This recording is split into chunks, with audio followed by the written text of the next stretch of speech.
하나님은 오늘 말씀을 통하여 우리 하늘문교회 성도 여러분 한 사람 한 사람을 향해서 하나님이 내가 너와 함께 하겠다, 그렇게 말씀하십니다. 이 말씀 그대로 여러분이 아멘으로 주님과 함께 시작하고 주님과 함께 동행하는 축복이 여러분에게 있기를 주님의 이름으로 축원합니다. 함께, 너와 함께 하겠다 하시는 이 온 본문 말씀의 배경은 하나님이 여호수아에게 하신 말씀인데, 오늘 그 여호수아가 하나님이 오늘 저와 여러분 한 사람 한 사람이 여호수아임을 말씀하시면서 오늘 저와 여러분에게 주시는 귀한 말씀이라고 할 수가 있습니다. 하나님이 여호수아에게 왜 하나님이 함께 하겠는가, 목적이 무엇인가, 땅을 주겠다라고 말씀하고 있는 것입니다. 하나님이 지시하신 그 오래전부터 약속한 그 약속의 땅을 주겠다, 그 약속의 땅에 들어가기까지, 그 땅을 차지하기까지 하나님이 여호수아와 함께 하겠다, 그렇게 말씀하고 있는 것입니다. 여러분, 창세기, 출애굽기, 레위기, 민수기, 신명기, 이렇게 이 5권의 책을 모세오경이라고 이야기합니다. 모세가 창세기, 출애굽기, 레위기, 민수기, 신명기 이 5권을 모세가 기록을 했기 때문에 모세오경 이렇게 이야기하는 것입니다. 그런데 이 모세오경을 관통하는 한 가지 주제가 있습니다. 그것이 뭔가 하면 땅이라고 하는 이야기입니다. 땅이라고 하는 그 이야기를 두고 이 모세오경을 그 주제를 관통하고 있는데요, 땅 이야기를 하고 있는 것이지요. 창세기, 출애굽기, 레위기, 민수기, 신명기 이 5권의 말씀을 관통하는 공통적이면 아주 중요한 맥이 흐르고 있고 중요한 주제가 있는데, 그게 뭔가 하면 땅이라고 하는 이야기입니다. 땅. 그래서요, 아브라함이 본토 친척 아비 집을 떠난 이유는 이 땅 때문에 떠난 것입니다. 하나님이 지시하는 땅으로 가라고 그렇게 말씀하시면서 아브라함도 그 땅을 가기 위해서 본토 옛날 고향 땅을 떠나게 된 것입니다. 내가 네게 지시할 땅으로 가라라고 말씀하셨습니다. 하나님의 명령을 쫓아 아브라함은 자기가 살던 땅을 떠나게 됩니다. 이삭과 야곱도 바로 이 땅을 바라보면서 살았습니다. 떠났던 땅을 다시 돌아와 이 땅에 하나님의 집 베델이라 이름하여 하나님의 집을 세우겠노라고 하시면서, 야곱도 친척 아비 집을 떠났던 그 야곱이 다시 돌아오는 것도 땅으로 돌아오는 것입니다. 뿐만 아니라 모세가 이스라엘이라고 하는 큰 민족을 이끌고 출애굽한 이유도 이 약속의 땅에 들어가기 위해서인 것입니다. 이스라엘 백성들이 광야 40년 동안 방황한 이유도 바로 이 땅에 들어가기 전 훈련의 과정이라고 할 수가 있습니다. 여호수아 바로 앞에 신명기 말씀이 나오는데요, 바로 이 신명기 주제도 땅이라고 하는 것입니다. 자, 그런데 그 땅은 너희가 말씀을 지키면 그 땅을 얻게 될 것이다. 말씀 지키면 땅을 얻게 될 것이다. 만일 그 말씀대로 살지 않으면 그 땅에서 쫓겨나리라 하는 것이 신명기의 주제입니다. 그 신명기의 주제예요. 말씀 지키면 땅 차지할 거야. 말씀 안 지키면 쫓겨나 그 땅에서. 이것이 신명기의 주제인 것이지요. 자, 새해 우리에게 주시는 말씀은 바로 하나님께서 약속하셨던 그 약속의 땅으로 진군을 명하시는 하나님의 말씀이 바로 오늘 여호수아 1장 1절로 6절까지 하나님이 여호수아에게 주시는 그 말씀이 오늘 저와 여러분에게 주시는 말씀이라는 사실을 마음에 받을 수 있기를 축복합니다. 오늘 본문에 표현되어 있지 않지만 아마도 가나안 정복 전쟁을 눈앞에 둔 여호수아는 이스라엘 백성들은 하나님의 대변자였던 모세를 잃고 나서 아마 시르에 빠졌거나 힘을 잃고 있었던 그런 모양 같습니다. 특히 여호수아가 이제 그 대를 이어서 이스라엘 백성들을 이끌고 가나안을 향해 가야 하는데 지금 어떻게 이 백성들을 이끌고 가야 하나? 모세가 백성들을 이끄는 그 모든 과정을 여호수아는 가장 가까이에서 지켜보았지만 얼마나 힘들었는지를 다 알고 있습니다. 그런데 이 백성들을 내가 어떻게 인도하여 하나님이 말씀하시는 그 가나안 땅을 향해서 갈 수가 있을까라고 하는 그런 염려와 불안과 초조함과 떨림과 두려움이 엄습해 왔을지도 모르겠습니다. 그래서 바로 그때 하나님께서 여호수아에게 주시는 말씀이 여호와의 종 모세가 죽은 후에 여호와께서 모세의 수종자 눈의 아들 여호수아에게 말씀하여 이르시되 내 종 모세가 죽었으니 이제 너는 이 모든 백성과 더불어 일어나 이 요단을 건너 내가 그들 곧 이스라엘 자손에게 주는 그 땅으로 가라. 그렇게 말씀하고 있습니다. 그 땅으로 가라고 말씀하시는데 내가 함께 하겠다. 할렐루야. 하나님이 그렇게 약속하고 있는 것입니다. 하나님은 이처럼 말씀으로 임하십니다. 이 말씀은 마치 창세기 1장 말씀에 나타난 말씀과 같습니다. 창세기 1장 2절 말씀에 보면 하나님이 창조하시기 전의 말씀은 땅이 혼돈하고 공허하며 흑암이 깊음 위에 있다라고 표현하고 있습니다. 혼돈한다는 것은 질서가 없다는 말이고요. 공허하다는 말은 허무하다, 허전하다는 말입니다. 흑암이 깊음 위에 있다는 말은 소망이 없고 어디로 가야 할지 모른다는 말입니다. 마치 모세를 잃어버린 이스라엘 백성의 모습과 같다 할 것입니다. 그때 하나님의 말씀이 임합니다. 하나님이 가라사대 빛이 있으라 하심에 빛이 있었고 말씀이 임하자 혼돈이 질서가 잡혔습니다. 공허가 충만해졌습니다. 흑암이 빛으로 바뀌었습니다. 할렐루야. 하나님의 말씀이 임하니까 공허했던 땅이 충만해지고 무질서했던 혼돈의 땅이 질서가 잡히며 흑암으로 가득했던 어두운 곳이 환하게 빛으로 드러났던 것이 바로 하나님의 놀라운 창조 역사에서 약속해주고 있는 말씀이라고 할 수 있습니다. 우리에게 필요한 것은 하나님의 말씀이 임하는 것입니다. 하나님의 말씀이 여러분 개개인에게 지금 똑같이 주의 종을 통하여 선포되고 있지만 어떤 사람은 그 말씀이 가슴에 다가와서 그 말씀으로 인하여 혼돈이 질서가 되고 그 말씀으로 인하여 공허가 충만하게 되고 그 말씀으로 인하여 흑암이 빛으로 변화되는 사람이 있는가 하면 하나님의 말씀이 임하지 아니하여 땅과 같이 길과 같이 또 돌짝밭과 같은 그런 마음이라고 한다면 어찌 혼돈이 질서가 되겠습니까? 공허가 충만해질 수가 있겠습니까? 어두운 것이 빛이 될 수가 있겠습니까? 오늘 또 하나님의 말씀이 여러분에게 그대로 가슴에 새겨지는 축복이 있기를 원합니다. 우리에게 필요한 것은 하나님의 말씀이 임하는 것이에요. 말씀이 임할 때 무기력한 인생이 힘을 얻게 됩니다. 목표 없이 살던 인생이 달려갈 비전이 주어지게 되는 것이에요. 말씀은 하나님의 생각입니다. 하나님의 말씀은 하나님의 마음입니다. 하나님의 말씀은 하나님이 우리를 향하신 하나님의 뜻입니다. 하나님의 생각이 임하고 하나님의 마음이 임하고 하나님이 우리를 향하신 하나님의 뜻이 우리에게 임할 때 하나님께서는 오늘 우리에게 큰 약속을 하시는 거예요. 그래서 다시 말하면 하나님이 행하실 일에 대한 약속, 그리고 말씀을 읽을 때 비전이 생기게 되는 것이지요.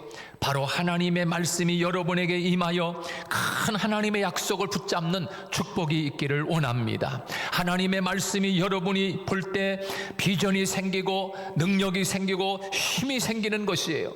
우리에게 역사하시는 하나님은 언제나 비전을 주시고 그 비전을 통해서 당신의 일을 이루어 가시는 것을 볼 수가 있습니다. 하나님의 말씀이 임할 때 소망이 생기고 비전이 생기는 것이에요. 그래서 빌립보서 2장 13절 말씀에서 이렇게 말씀했습니다. 너희 안에 행하시는 이는 하나님이시니 그랬습니다. 너희 안에, 우리 안에가 어디예요? 우리 마음 안에 행하시는 이는 하나님이시니, 그렇게 말씀하시면 자기의 기쁘신 뜻을 위하여 너희에게 소원을 두고 행하게 하시나니, 그렇게 말씀하고 있습니다. 여러분, 하나님의 말씀이 임할 때 우리의 마음속에 큰 비전이 생기는 줄로 믿습니다. 우리 안에 비전이 생길 뿐만 아니라 그것을 행할 수 있는 능력도 주신다는 사실을 잊지 말아야 합니다. 하나님은 이처럼 믿음의 사람들에게 자기의 기쁘신 뜻을 위하여 소원을 주시고 그것을 행하게 하신다는 것입니다. 그러므로 무엇보다도 하나님의 말씀을 사모하고 기대해야 합니다. 그 속에 비전이 있기 때문에 그렇습니다. 말씀을 붙잡을 때 우리가 무슨 일을 하든지 마음을 다해 집중하고 목표가 달성될 때까지 조금도 흔들리지 않게 되는 것입니다. 하나님의 말씀이 임하기 때문입니다. 하나님의 말씀을 붙잡았기 때문입니다. 흔들리는 인생, 앞이 캄캄한 인생이라 할지라도 하나님의 말씀을 붙잡고 가면 소망이 있는 줄 믿으시기 바랍니다. 여러분, 아브라함이 갈 바를 알지 못했습니다. 흔들렸습니다. 앞이 캄캄했습니다. 어디로 갈지 모릅니다. 거기는 살기 좋은지, 거기는 학군이 좋은지, 거기는 지금 장사를 잘 되는 곳인지, 거기는 비전이 있는 곳인지 잘 몰랐어요. 그러나 아브라함은 한 가지를 붙잡았어요. 그게 뭔가 하면 하나님의 말씀을 쫓아갔다. 할렐루야. 하나님의 말씀을 붙잡고 가니까 한 번도 가보지 않았지만 하나님이 지시하는 저 땅을 향해서 흔들리지 않고 그 땅을 향해 나아갔던 것입니다. 그러므로 하나님이 그 아브라함을 믿음의 조상으로 하나님이 삼았던 것입니다. 그렇습니다. 우리가 이 세상을 살아가고 우리가 가야 할 이 2023년이라고 하는 이 새로운 땅을 향해서 전진할 때 우리가 어떻게 가야 하는가? 앞이 보이지 않습니다. 경기가 좋아질지 아니면 환경이 더 좋아질지 더 힘들지는 않을까 불안하기도 하고, 그러나 중요한 것은 하나님이 오늘 말씀 붙잡고 가. 주의 말씀은 내 발의 등이요 내 길의 빛이라고 하나님이 우리에게 말씀하고 계십니다. 그러므로 어두운 세상, 앞길을 알지 못하는 캄캄한 2023년 앞을 향해 나아가는 우리들에게 하나님의 말씀 붙잡으라고 말씀하고 있는 것입니다. 하나님께서 이스라엘에게 주시려고 작정한 땅이 있었습니다. 바로 이 땅은 이스라엘 백성이 택한 땅이 아닙니다. 그래서 오늘 2절 말씀에 보면 분명히 내가 그랬습니다. 내가 그들 곧 이스라엘 자손에게 주는 땅으로 가라고 말씀하고 있습니다. 누가 주는 땅입니까? 하나님이 주시는 땅으로 가라고 말씀하고 있는 것입니다. 하나님께서 주시는 땅입니다. 3절 말씀에서는 이미 주었다라고 말씀하고 있지요. 내가 모세에게 말한 바와 같이 너희 발바닥으로 밟는 곳은 모두 내가 너희에게 주었노니, 그렇게 말씀하고 있습니다. 요단강을 건너기도 전에 이미 주었다고 선언하고 있습니다. 여러분, 하나님이 2023년이라고 하는 이 놀라운 축복의 시간과 또 새해를 하나님이 우리에게 주신 줄로 믿으시기 바랍니다. 하나님이 주셔야 내 것이지, 내일도 하나님이 주셔야 내일이 비전이 있는 것이지, 하나님이 주시지 아니하면 내일은 내 것이 아닌 것이요. 그렇지 않습니까? 자, 요단강을 건너기도 전에 하나님이 다 주었다고 선언하는데, 그 주었다는 동사는요 미래나 현재 진행이 아닙니다. 이미 행위가 완료된 과거의 사건을 지칭하고 있습니다. 이미 주었노라. 이는 약속의 확실성을 말하고 있는데요, 바로 이 땅은 무려 400여 년 전부터 아브라함에게 주시기로 약속하신 약속이 있었습니다. 그래서 창세기 15장 말씀에 보면 하나님은 아브라함에게 이렇게 약속했습니다. 창세기 15장 18절 말씀인데요, 그 날에 여호와께서 아브라함과 더불어 언약을 세워 이르시되 내가 이 땅을 애굽 강가에서부터 그 큰 강 유브라데까지 네 자손에게 주리라. 이미 하나님은 애굽에 가기도 전에 아브라함 때 하나님이 주시겠다고 약속한 것입니다. 얼마나 오래전이 됐습니까? 얼마나 오랜 세월이 흘렀습니까? 그 약속을 받은 아브라함, 그리고 그 이후에 이삭이 낳고 야곱이 낳고 야곱의 70인이 애굽에 내려가 400년 종사를 하다가 돌아오면서 하나님이 오늘 여호수아에게 하시는 말씀이 하나님이 그 땅을 너희들에게 주었노라. 할렐루야. 근데 이미 약속한 것은 언제예요? 이미 400년 전에, 이미 저 먼 옛날 하나님이 아브라함에게 이미 약속한 것을 다시 확인시켜 주시면서 여호수아에게 용기를 가져라. 말씀 붙잡아. 걱정하지 마. 이미 내가 그때 벌써 줬어. 그러니까 너는 그 말씀만 붙잡고 가면 돼. 라고 하나님이 우리에게 말씀하고 있는 것 아니겠습니까? 여러분, 우리 인생도 하나님께서 미리 주시기로 약속한 땅이 있습니다. 바로 이 땅을 찾는 것이 우리의 인생의 과제라고 할 수 있어요. 가장 행복한 사람은 이 땅을 발견한 사람이 아니겠습니까? 가장 보람차고 능력 있는 삶을 사는 자는 바로 이 땅을 찾는 사람이라고 할 수가 있습니다. 여러분, 그 땅은 실제 자신이 일하고 소유해야 할 땅일 수도 있습니다. 그 땅은 자기의 평생 직업이 될 수도 있습니다. 그 땅은 우리가 소유할 물질이나 명예나 권력이나 인격이 될 수도 있습니다. 중요한 것은 하나님께서 우리를 위해 주시기로 이미 이 땅을 작정하셨다는 것입니다. 여러분, 이 약속의 말씀을 붙잡고 믿음으로 말씀을 붙잡고 가는 여러분이 되시기를 축복합니다. 고대 페르시아 그 인더스 강에서 멀지 않은 곳에 그 알리 하페드라고 하는 사람이 그 인더스 강 가까이에 살고 있었는데요. 그는 상당한 규모의 농장을 소유한 사람이었다고 합니다. 어느 날 이 사람에게 한 동방의 현자가 찾아와가지고 세상에서 가장 귀중한 것은 다이아몬드라고 가르쳐 줍니다. 그리고 떠났습니다. 이 말을 들은 이 알리 헤퍼드라고 하는 사람은 이 말을 듣고 엄청난 부자가 되고 싶은 생각이 들었습니다. 그래가지고 그 소원에 그 다이아몬드를 이제 광산을 찾아가지고 저 멀리 유럽까지 헤매다가 아그만 그 광산을 헤매다가 다이아몬드를 찾지도 못하고 그곳에서 죽음을 맞고 말았다고 하는 것입니다. 여러분, 알리 헤퍼드가 죽은 후에 바로 그가 경영하던 그 농장이 얼마나 큰지 바로 이 농장을 다른 사람이 샀는데요. 어느 날 그 주인이 그 자기 농장 개울가에 갔다가 하얀 모래 땅에서 신비하게 반짝거리고 있는 그 검은 돌을 보았다고 하는 것입니다. 바로 그것이 커다란 다이아몬드 있다는 거 아닙니까? 알리 헤퍼드가 그토록 찾고 있던 그 다이아몬드는 실상 가장 가까이 자기 농장 안에 있었음을 모르고 저 유럽까지 헤매다가 거기에서 죽음을 맞이했다는 거 아니겠습니까? 그가 자기가 사는 곳에 좀 더 관심과 애정을 기울이고 찾았더라고 하면 그가 원하던 부자가 되었을지도 모르겠습니다. 오늘 우리도 가장 가까이에서 내가 찾아야 할 다이아몬드가 있을 것입니다.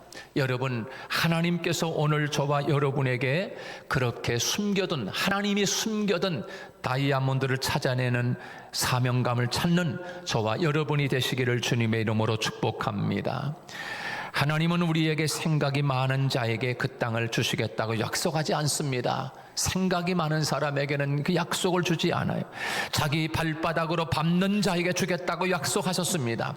한 걸음 내딛고 기도하고 한 걸음 내딛고 기도하며 나아간다고 하면 우리는 어느새 우리가 밟는 땅이 우리 땅이 되어 있는 놀라운 일들을 보게 될 것이라고 우리에게 말씀하고 있는 것입니다. 우리가 아는 대로 콘스탄티누스 대제는 최초로 기독교를 공인한 로마 황제로 유명하지 않습니까? 콘스탄티누스. 그는 로마를 동쪽으로 옮겨서 콘스탄티노플 비잔티움이라고 하는 대도시를 건설한 그런 왕이기도 합니다. 이 대도시를 건설할 때 모습은 정말 상상만 해도 흥분이 될 정도라고 하는데요. 이 콘스탄틴이 말을 타고서 가면서 창끝을 가지고서 다 그리면서 갑니다. 그것이 도시의 경계선이 되었다고 하는 거 아니겠습니까? 말을 타고 가면서 쭉 그리는 거면 뒤에 따라가면서 그 보좌관들이 그 창끝으로 긋는 그 선을 따라서 거기가 도시 경계선이 됐다는 도시 경계. 한참. 그래서 로렌스가 쓴 유럽사라고 하는 역사 위대한 떨림이라고 하는 책에서는 그 장면을 이렇게 묘사하고 있더라고요. 뭐라고 묘사했냐면 콘스탄티누스는 도시의 경계선을 긋는 날을 정했다. 그는 창끝으로 선을 그으면서 서서히 행진했다. 그러면 수행원과 측량사들이 정확한 표시를 했다. 사람들은 황제의 뒤를 따라오면서 수도의 면적이 엄청난데 놀랐다는 것입니다. 그 중에 한 사람이 용기를 내가지고 황제요, 그동안 지나온 땅만도 세계에서 가장 큰 도시일 것이라고 그렇게 이야기를 했습니다. 그때 콘스탄티누스가 이렇게 이야기합니다. 나는 지금 내 앞에서 걸어가고 있는 눈에 보이지 않는 저 안내자가 멈추는 게 좋다고 생각할 때까지 계속 걸어갈 것이야. 계속 걸어가며 창끝으로 선을 긋는 것입니다. 얼마나 그 대도시를 만들기 위해서 콘스탄티누스가 그렇게 금을 그었는지, 이렇게 해서 그는 5개의 산을 넘어서 바다에 닿을 때까지 계속 걸어갔다는 거예요. 이렇게 건설된 콘스탄티노플은 서로마가 망한 후에도 1000년을 더 버티면서 더 지속되면서 동로마의 수도가 되었다 하는 이야기입니다. 여러분, 주님께서는 우리가 밟는 땅마다 다 우리 것이 되겠다고 하나님이 선언하고 계십니다. 다만 우리가 할 일은 믿음의 한 걸음을 내딛는 일, 바로 그것이 중요한 것입니다. 믿음의 한 걸음을 내디딜 때 네 땅이 되는 거야. 2발을 내디디면 2발 딛는 것만큼 네 땅이 될 것이야. 3발을 내디디면 그 땅도 네 것이 될 것이야. 내 입을 크게 열라라고 하나님이 우리에게 말씀하고 계십니다. 사랑하는 여러분, 하나님은 땅을 주시되 째째하게 주지 않습니다. 4절 말씀에 보니까 이렇게 곧 광야와 이 레바논에서부터 큰 강, 곧 유브라데 강까지 해쪽 속에 온 땅과 해지는 쪽 대해까지 너희의 영토가 되리라. 하나님이 아직 경계선을 그어가지고 엄청난 곳까지 너희의 땅이 될 거야 라고 하나님이 선언하고 계십니다. 남으로는 애굽 위쪽에서부터 시작해서 북으로 유프라테스 강까지 이르는 광활한 영토입니다. 동쪽으로는 지금 있는 요단 동편 광야에서부터 시작해서 지중해 해지는 저편까지 주겠다고 하나님이 약속을 선언한 것입니다. 그런데 여호수아와 그 백성들은요, 하나님께서 그 땅 주겠다고 약속했음에도 불구하고 너무 작은 땅에 만족하고 말았습니다. 그래서요, 지중해 쪽 평야 지대로 내려가지 못하고 중앙 산지에 머무르고 말았습니다. 그리고 북쪽으로는 레바논을 넘어서 유프라테 강까지 이르지 못하고 겨우 그 절반도 못 미치는 갈릴리 북쪽까지만 차지하고 말았습니다. 이 약속은 언제 이루어지는가? 하나님이 저 해지는 데까지야. 하나님이 말씀했는데 그 약속이 언제 성취가 되느냐면 다윗 시대에 와서, 여호수아는 조그마한 땅을 영토하지만 다윗 시대에 와가지고서 바로 그 약속이 이루어집니다. 그래서 솔로몬 시대에 가서야 그것이 완전히 이루어지는 엄청난 땅의 면적, 하나님이 약속한 그 땅을 다 점령하고 마는 거예요. 할렐루야. 하나님은 한번 약속하신 것은 누구를 통해든지 이루시는 하나님이라는 사실을 우리에게 말씀하고 있는 것 아니겠습니까? 다윗 시대에는 해안에서 사는 블레셋을 점령하고 북쪽으로 유프라테스 부근까지 그 영향을 확대합니다. 하나님께서는 우리에게 해지는 저 대해까지 큰 땅을 주겠다고 약속하게 계신데, 우리가 작은 그림을 그리면서 거기에 만족한다고 하면 하나님도 어쩔 수가 없는 거예요. 발걸음을 작게 내딛는 자는 작게 차지할 것이고, 큰 그림을 그리는 자는 크게 차지한다라고 말씀하고 있는 것 아니겠습니까? 우리도 우리 교회에도 바로 그 비전을 좀 더 크게 가지시고 믿음의 한 걸음을 내딛는 믿음의 성도가 되기를 축복합니다.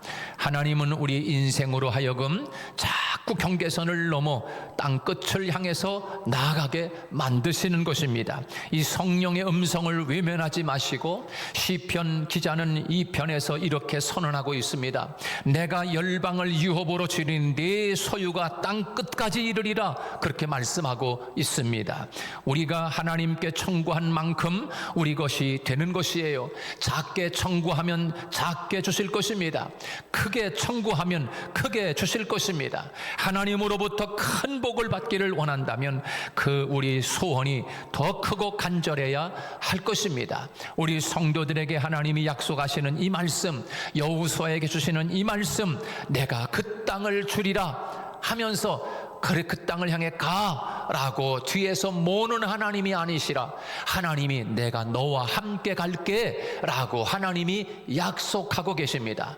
그 약속을 붙잡으시고 올 2023년 가보지 않은 이 새로운 땅을 향해서 주님과 함께 걸어가는 저와 여러분이 되시기를 주님의 이름으로 축복합니다.